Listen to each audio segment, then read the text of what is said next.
Paper 182. In Gethsemane. It was about 10 o'clock this Thursday night when Jesus led the 11 apostles from the home of Elijah and Mary Mark on their way back to the Gethsemane camp. Ever since that day in the hills, John Mark had made it his business to keep a watchful eye on Jesus. John, being in need of sleep, had obtained several hours of rest while the Master had been with his apostles in the upper room. But on hearing them coming downstairs, he arose, and quickly throwing a linen coat about himself, followed them through the city, over the brook Kidron, and on to their private encampment adjacent to Gethsemane Park. And John Mark remained so near the Master throughout this night and the next day, that he witnessed everything and overheard much of what the Master said from this time on to the hour of the crucifixion. As Jesus and the 11 made their way back to camp, the apostles began to wonder about the meaning of Judas's prolonged absence, and they spoke to one another concerning the Master's prediction that one of them would betray him, and for the first time they suspected that all was not well with Judas Iscariot. But they did not engage in open comment about Judas until they reached the camp and observed that he was not there, waiting to receive them. When they all besieged Andrew to know what had become of Judas, their chief remarked only, "I do not know where Judas is, but I fear he has deserted us." 1. The Last Group Prayer. A few moments after arriving at camp, Jesus said to them, "My friends and brethren, my time with you is now very short, and I desire that we draw apart by ourselves while we pray to our Father in heaven for strength to sustain us in this hour and henceforth in all the work we must do in his name." When Jesus had thus spoken, he led the way a short distance up on Olivet, and in full view of Jerusalem he bade them kneel on a large flat rock in a circle about him, as they had done on the day of their ordination. And then, as he stood there in the midst of them, glorified in the mellow moonlight, he lifted up his eyes toward heaven and prayed, "Father, my hour has come. Now glorify your Son, that the Son may glorify you. I know that you have given me full authority over all living creatures in my realm, and I will give eternal life to all who will become faith sons of God. And this is eternal life, that my creatures should know you as the only true God and Father of all, and that they should believe in him whom you sent into the world. Father, I have exalted you on earth, and have accomplished the work which you gave me to do. I have almost finished my bestowal upon the children of our own creation. There remains only for me to lay down my life in the flesh. And now, O my Father, glorify me with the glory which I had with you before this world was, and receive me once more at your right hand. I have manifested you to the men whom you chose from the world and gave to me. They are yours, as all life is in your hands. You gave them to me, and I have lived among them, teaching them the way of life, and they have believed. These men are learning that all I have comes from you, and that the life I live in the flesh is to make known my Father to the worlds. The truth which you have given to me I have revealed to them. These, my friends and ambassadors, have sincerely willed to receive your word. I have told them that I came forth from you, that you sent me into this world, and that I am about to return to you. Father, I do pray for these chosen men, and I pray for them not as I would pray for the world, but as for those whom I have chosen out of the world to represent me to the world, after I have returned to your work, even as I have represented you in this world during my sojourn in the flesh. These men are mine, you gave them to me, but all things which are mine are ever yours, and all that which was yours you have now caused to be mine. You have been exalted in me, and I now pray that I may be honored in these men. I can no longer be in this world. I am about to return to the work you have given me to do. I must leave these men behind to represent us and our kingdom among men. Father, keep these men faithful as I prepare to yield up my life in the flesh. Help these, my friends, to be one in spirit, even as we are one. As long as I could be with them, I could watch over them and guide them. But now am I about to go away. Be near them, Father, until we can send the new teacher to comfort and strengthen them. You gave me 12 men, and I have kept them all save one, the son of revenge, who would not have further fellowship with us. These men are weak and frail, but I know we can trust them. I have proved them. They love me, even as they reverence you. While they must suffer much for my sake, I desire that they should also be filled with the joy of the assurance of sonship in the heavenly kingdom.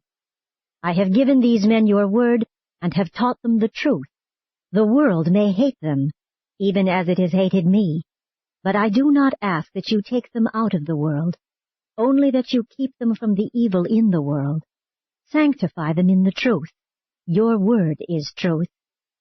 And as you sent me into this world, even so am I about to send these men into the world.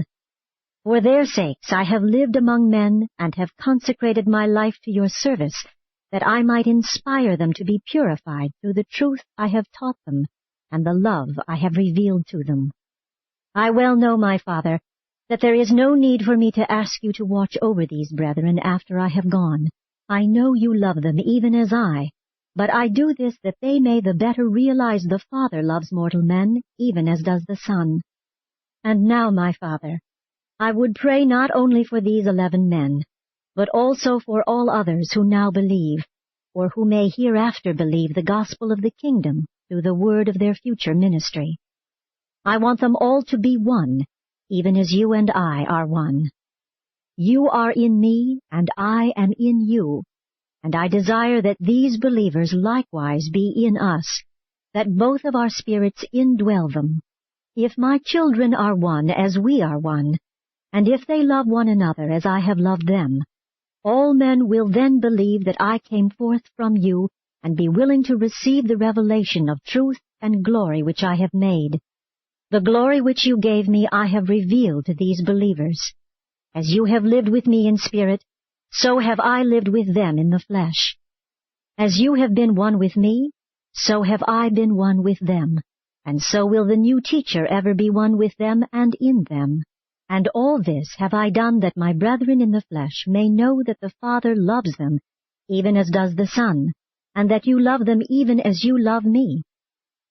Father, work with me to save these believers, that they may presently come to be with me in glory, and then go on to join you in the paradise embrace. Those who serve with me in humiliation, I would have with me in glory, so that they may see all you have given into my hands, as the eternal harvest of the seed sowing of time in the likeness of mortal flesh. I long to show my earthly brethren the glory I had with you before the founding of this world. This world knows very little of you, righteous Father, but I know you, and I have made you known to these believers, and they will make known your name to other generations. And now I promise them that you will be with them in the world, even as you have been with me, even so. The 11 remained kneeling in this circle about Jesus for several minutes before they arose and in silence made their way back to the nearby camp. Jesus prayed for unity among his followers, but he did not desire uniformity. Sin creates a dead level of evil inertia, but righteousness nourishes the creative spirit of individual experience in the living realities of eternal truth, and in the progressive communion of the divine spirits of the Father and the Son. In the spiritual fellowship of the believer's Son with the divine Father, there can never be doctrinal finality and sectarian superiority of group consciousness. The Master, during the course of this final prayer with his apostles, alluded to the fact that he had manifested the Father's name to the world. And that is truly what he did by the revelation of God through his perfected life in the flesh. The Father in heaven had sought to reveal himself to Moses, but he could proceed no further than to cause it to be said, I am. And when pressed for further revelation of himself, it was only disclosed, I am that I am. But when Jesus had finished his earth life, this name of the Father had been so revealed that the Master, who was the Father incarnate, could truly say, I am the bread of life. I am the living water. I am the light of the world. I am the desire of all ages. I am the open door to eternal salvation. I am the reality of endless life. I am the Good Shepherd. I am the pathway of infinite perfection. I am the resurrection and the life. I am the secret of eternal survival. I am the way, the truth, and the life. I am the infinite Father of my finite children. I am the true vine, you are the branches. I am the hope of all who know the living truth. I am the living bridge from one world to another. I am the living link between time and eternity. Thus did Jesus enlarge the living revelation of the name of God to all generations. As divine love reveals the nature of God, eternal truth discloses His name in ever-enlarging proportions. 2. Last hour before the betrayal. The apostles were greatly shocked when they returned to their camp and found Judas absent. While the 11 were engaged in a heated discussion of their traitorous fellow apostle, David Zebedee and John Mark took Jesus to one side and revealed that they had kept Judas under observation for several days, and that they knew he intended to betray him into the hands of his enemies. Jesus listened to them, but only said, "My friends, nothing can happen to the Son of Man unless the Father in heaven so wills. Let not your hearts be troubled. All things will work together for the glory of God and the salvation of men." The cheerful attitude of Jesus was waning. As the hour passed, he grew more and more serious, even sorrowful. The apostles, being much agitated, were loath to return to their tents, even when requested to do so by the Master himself. Returning from his talk with David and John, he addressed his last words to all 11, saying, "My friends, go to your rest. Prepare yourselves for the work of tomorrow. Remember, we should all submit ourselves to the will of the Father in heaven. My peace I leave with you." And having thus spoken, he motioned them to their tents. But as they went, he called to Peter, James, and John, saying, "I desire that you remain with me for a little while." The apostles fell asleep only because they were literally exhausted. They had been running short on sleep ever since their arrival in Jerusalem. Before they went to their separate sleeping quarters, Simon Zelotes led them all over to his tent, where were stored the swords and other arms, and supplied each of them with this fighting equipment. All of them received these arms and girded themselves therewith, except Nathanael.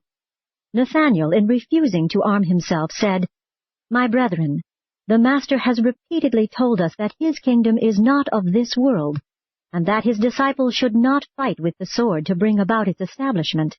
I believe this.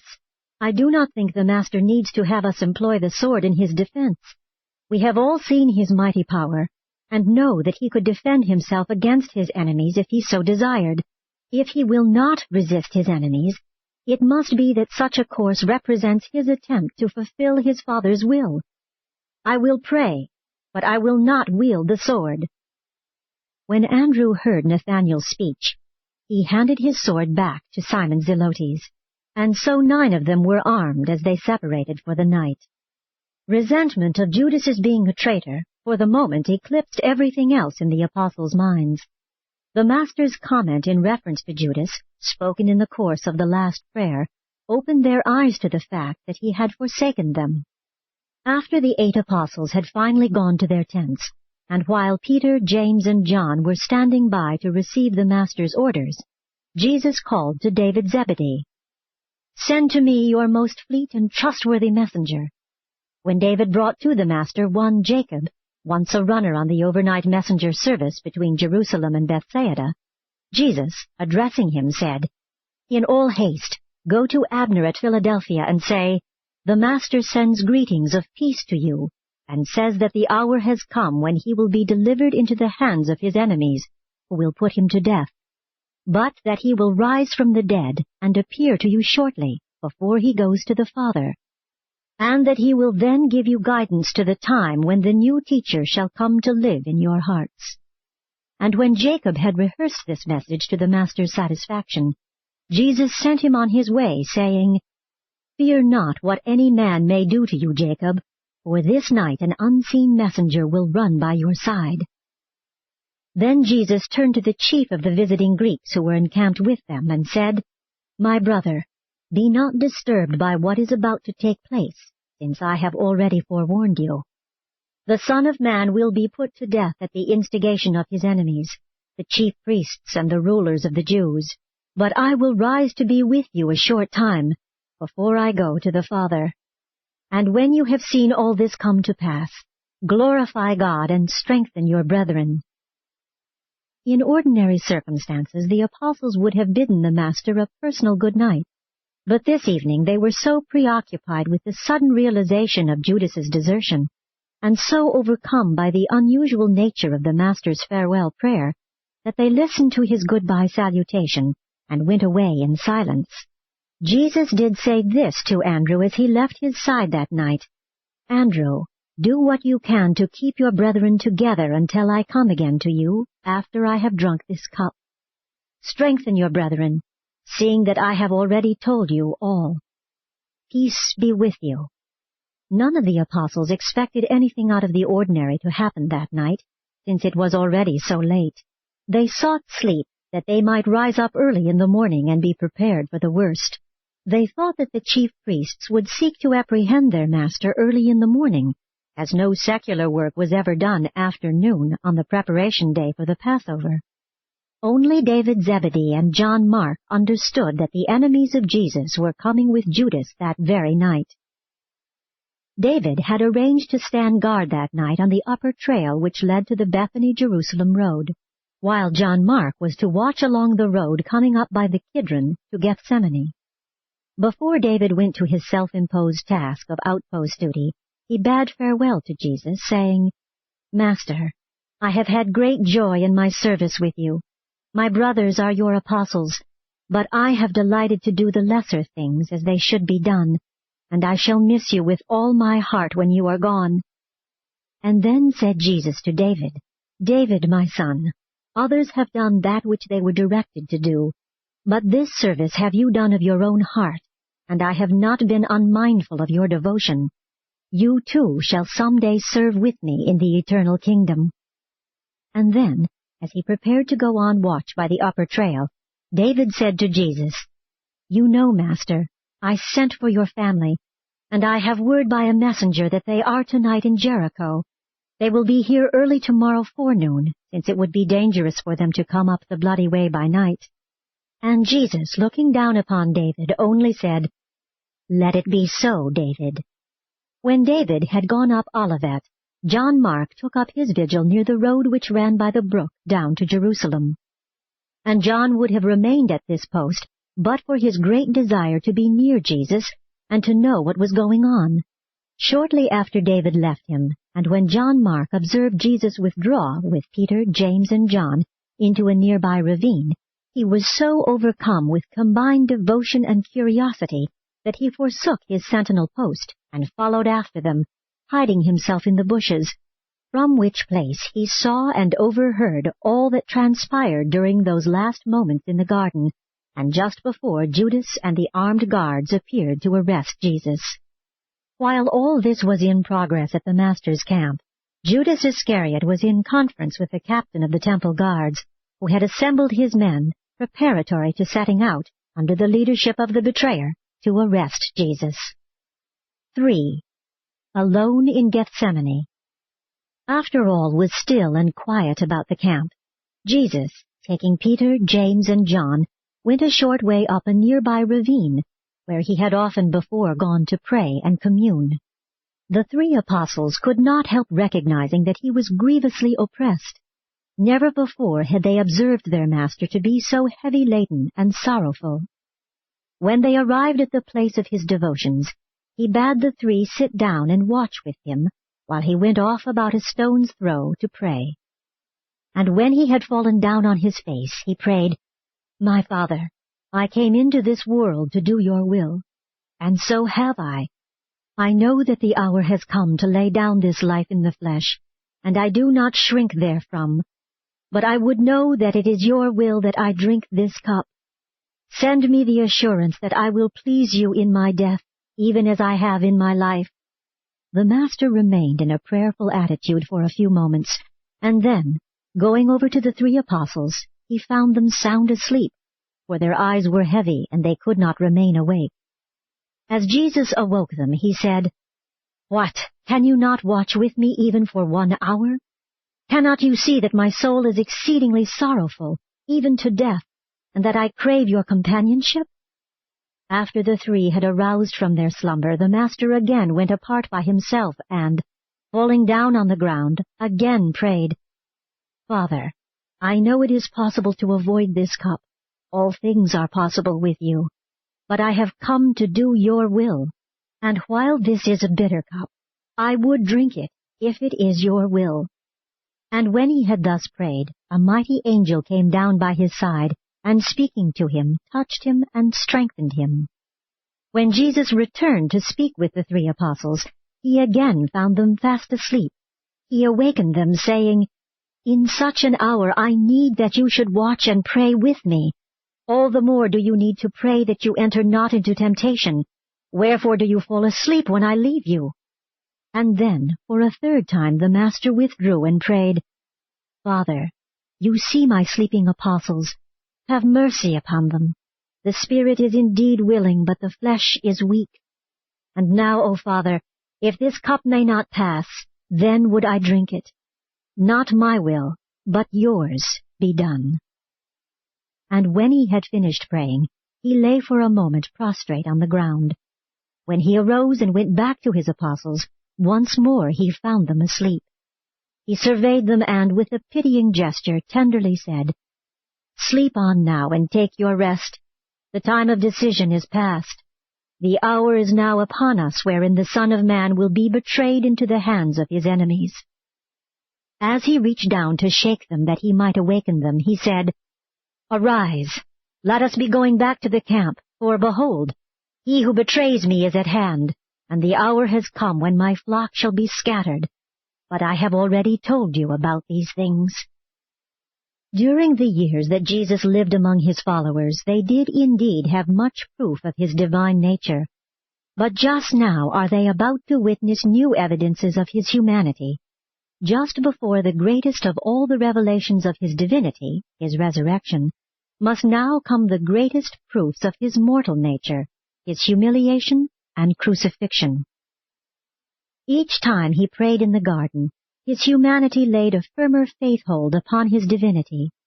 His human will more completely became one with the divine will of his Father.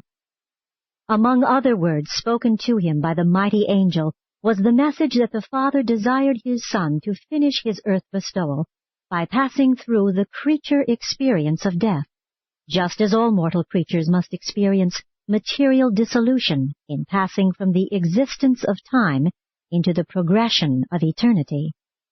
Earlier in the evening, it had not seemed so difficult to drink the cup, but as the human Jesus bade farewell to his apostles and sent them to their rest, the trial grew more appalling.